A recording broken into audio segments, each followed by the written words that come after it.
নোয়াখালী সেনবাগ উপজেলা ৩ নং Domuruya union BNP অঙ্গ ও সহযোগী সংগঠনের উদ্যোগে দোয়া ও ইফতারের আয়োজন করেন মোহাম্মদ জাহাঙ্গীর ও ছাত্র নেতা আনোয়ার হোসেন মিয়াজির পরিচালনায়। অনুষ্ঠানে প্রধান অতিথি হিসেবে উপস্থিত ছিলেন বিএনপির নির্বাহী কমিটির সদস্য আলহাজ কাজী মফিজুর রহমান সাহেব।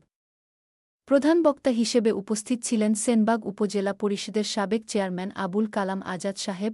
বিশেষ অতিথি হিসেবে উপস্থিত ছিলেন সেনবাগ উপজেলা বিএনপির আহ্বায়ক, জেলা বিএনপির সাবেক উপদেষ্টা ওবায়দুল হক চেয়ারম্যান, পৌরসভা বিএনপির সদস্য সচিব Kamal Uddin Babul, Anwar Hossain Bahar chairman, VP Mofizur Rahman, VP Omar, ৩ নং ডমুরুয়া ইউনিয়ন বিএনপির সভাপতি আবু জাহের চৌধুরী জাফর, সাধারণ সম্পাদক জামাল উদ্দিন, ওয়ালিদ উদ্দিন আদনান, শাকিল, মুন্না, মফিজুল ভুইয়া, আশরাফুল আলম মঞ্জু, জাহিদুল ইসলাম শুভ সহ অন্যান্য নেতৃবৃন্দরা বক্তব্য রাখেন।